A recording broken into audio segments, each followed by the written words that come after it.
안녕하십니까. 최첨단의 성형 지식을 전달하는 정희철 원장입니다. 오늘은 이마거상과 이제 쌍꺼풀에 관련된 얘기를 드릴 건데, 이마거상은 정말 좋은 수술이지만 사람들이 생각지도 못한 부작용이 있습니다. 그것에 대해서 얘기를 드리도록 하겠습니다. 이마거상이 옛날부터 있던 수술이긴 하고 최근에 생긴 수술까지는 아닌데, 적어도 한 최근 5년, 6년 전부터 이 개원과 로컬 성형외과에서 굉장히 이전보다는 많이 활발하게 조금 하게 된 수술이에요. 여러 가지 이제 좀 경제적인 이유가 있죠. 눈 수술의 가격이 조금 이렇게 적어지면서 의사 선생님들이 조금 좀 더 비싼 수술을 해야 되는데 하다가 이마거상 쪽으로 좀 자리를 잡은 병원들이 이전과는 좀 다른 결과들을 내주니까 환자분들도 많이 좋아하고 이래서 호응이 되면서 이마거상을 전문으로 하는 병원, 그리고 또 안면거상이랑 좀 연결이 좀 되니까 거상, 리프팅 전체적인 수요 증가로 인해서 이마거상이 좀 유행이 된 바가 있습니다. 그리고 이마거상은 실제로도 굉장히 좋은 수술입니다. 왜 그러냐면 이마거상이 무슨 수술이냐면 그냥 딱 보여주면 이렇게 하는 수술입니다. 이렇게 당기는 수술. 그래서 이렇게 돼 있고 쳐져서 이렇게 돼 있고 이 간격도 줄고, 눈 수술로는 요 근본적인 거를 바꿀 수가 없고, 여기서 이제 처진 걸 자르고 어떻게 쌍꺼풀 모양으로 보통 눈매 교정을 하더라도 눈 자체를 뜨는 거를 개선을 하는 거기 때문에 전체적으로 이렇게 비율을 개선할 수 있는 수술은 이마거상 밖에 없습니다. 쌍꺼풀 수술, 눈썹 파거상 이런 수술들은 오히려 여기가 조금 더 가까워지게 만든다든지 이럴 수가 있기 때문에 제대로 수술을 안 하면,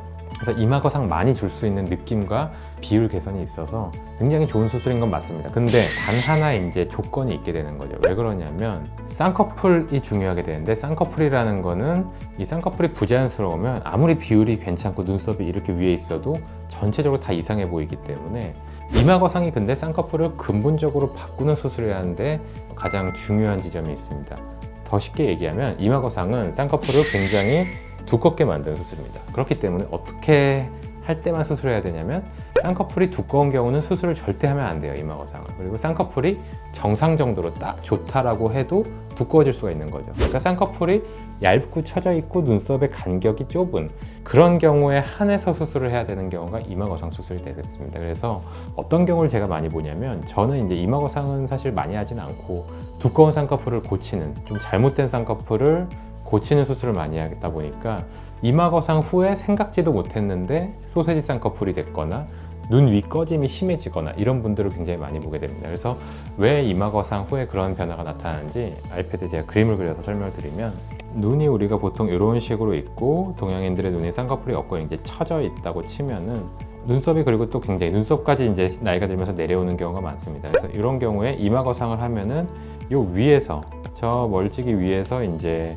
당겨주는 거죠. 여기 두피 쪽에 이제 절개를 넣어서 엔도타인이나 실 같은 걸로 두개골에다가 딱 걸어주는 겁니다. 그러면은 당연히 눈썹이 올라가겠죠. 눈썹이 올라가면서 처진 피부도 이제 올라가니까 딱 올라가고, 쌍꺼풀이 얇거나 거의 없었던 사람도 쌍꺼풀이 그냥 적당하게 보일 수가 있는 걸 잘 조절을 하면 만들 수가 있는 겁니다. 그래서 이 모양보다는 약간 이제 두툼하고 막 좁아 보이고 사람이 옹졸해 보이고 이럴 수가 있는 거예요. 근데 시원해 보이고 좀 인상도 좋아 보이고 약간 좀 양반 같아 보이고 호인처럼 보이는 그런 비율의 변화가 생기는 거죠. 근데 이런 경우에 딱 맞게 수술을 하면은 쌍꺼풀 수술을 해도 이런 사람들은 어느 정도 모양을 만들 수 있었겠지만, 눈썹이 가까워서 조금 눈썹이 가까운 거를 좋아하는 사람도 있지만 또 답답해하는 사람도 있기 때문에 쌍꺼풀 수술이나 상안검을 하면 약간 이렇게 될 거를 이마거상을 하면은 이렇게 된다라고 대충 그릴 수가 있습니다. 근데 아까 얘기했죠? 쌍꺼풀이 적당하거나 약간 두꺼운 경우, 두꺼운데 눈썹이 가까워요. 그래서 눈썹 가까우니까 이마거상을 해야겠네요 라고 얘기를 듣는단 말이죠.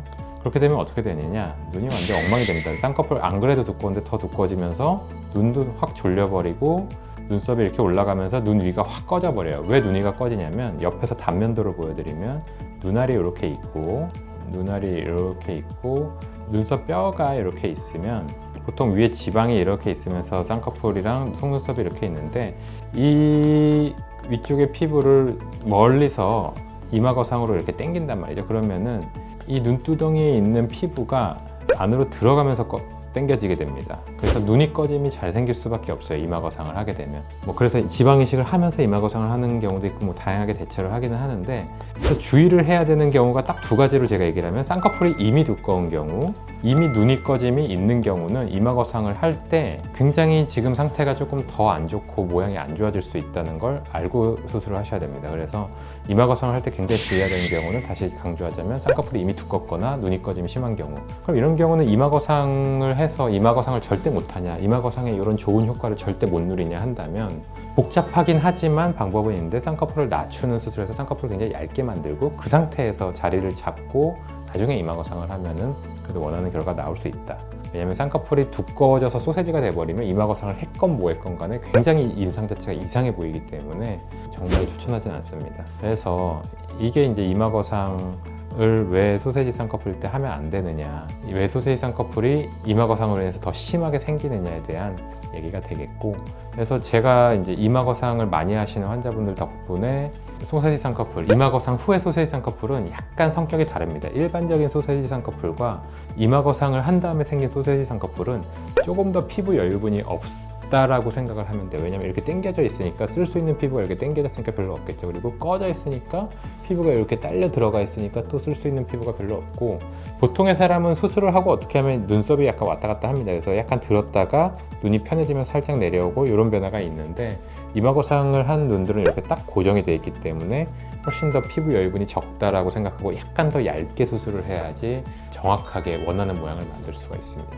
그래서 생각보다 많이 알려져 있지는 않은데, 왜 그러냐면 이마거상을 하시는 분들은 소세지 쌍꺼풀에도 전문인 경우가 그렇게 많지는 않아요. 그래서 이렇게 될 거라고 본인들도 예상을 못하거나 아니면 알지만 그렇게 중요하지 않다고 생각해서 이마거상을 뭐 이 사람 저 사람 권하는 경우가 많은데, 오히려 환자분들이 요새는 좀 많이 아시는 것 같습니다. 저한테 오시는 분들은 제 블로그에도 이런 글들이 있으니까 참고를 해주시면은 그런 것들을 보고 제가 이 소세지 쌍꺼풀이 심해질 줄 모르고 이마거상을 했네요. 나중에 보니까 그렇게 되는 거를 이제 알았네요. 뭐 이런 얘기를 하시니까 만약에 그렇게 되셨더라도 근데 잘 낮춰서 해결을 하면은 또 자연스러운 결과가 나오게 되니까 너무 걱정하지 마시고 상담실에 찾아오시면 되겠습니다. 그래서 제 블로그에도 이마거상 후에 소세지 쌍꺼풀에 대한 얘기가 있으니까 블로그 참조해 주시고 인스타에 전후 사진들 보시면 되겠고, 구독, 좋아요 눌러주시고요. 지금까지 최첨단의 성형지식을 전달한 전철현이었습니다. 감사합니다.